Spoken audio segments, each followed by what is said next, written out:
ఇప్పుడు 6 గ్యారంటీలలో అదొక పథకం కాబట్టి 6 గ్యారంటీలు ఇంప్లిమెంట్ అయినట్లన్నా మీ విద్యార్థులకు ఇస్తానా నిరుద్యోగ వృత్తి కావచ్చు, ఇంటర్మీడియట్ చదివిన వాళ్ళకి ఇంత ఇస్తా, డిగ్రీ చదువుకున్న వాళ్ళకి ఇంత ఇస్తా అని చెప్పిండు కదా, ఎంతనో కొంత డబ్బులు ఇస్తా అని చెప్పిండు కదా మీ చదువుకోవడానికి. అది ఇంప్లిమెంట్ అయిందా ఈ 14 నెలల కాలంలో? అన్న ఒకటి చెప్తున్నా, నిరుద్యోగ వృత్తి ఎందుకన్నా ఉద్యోగాలు వేయరు అన్న. ఫస్ట్ ఉద్యోగాలు కరెక్ట్ సమయంలో కరెక్ట్ టైంలో వేయండి ఉద్యోగాలు.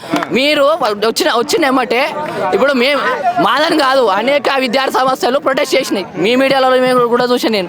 ఇప్పుడు ఏదో ఉద్యోగ కానిస్టేబుల్ ఇప్పుడు ఎస్ఐలు కొంతవరకు ఇంకా చాలా మంది అమీర్పేట చుట్టూ తిరుగుతున్నారు. నేను వృత్తి ఎంత వస్తుంది? 3,000 సరిపోతుందా? నేను 3,000 అదే 3,000తో నేను ఇంటిని గడప కడతాను. 3,000, 4,000, 5,000 రైతు బంధు కూడా చక్కగా ఇవ్వాలి. కనీసం రైతు బంధు ఇస్తే కనీసం ఏదైనా కాలేజ్ ఫీజు అన్న కడుతుండే. మేము రైతు బంధే లేదు అసలుకి.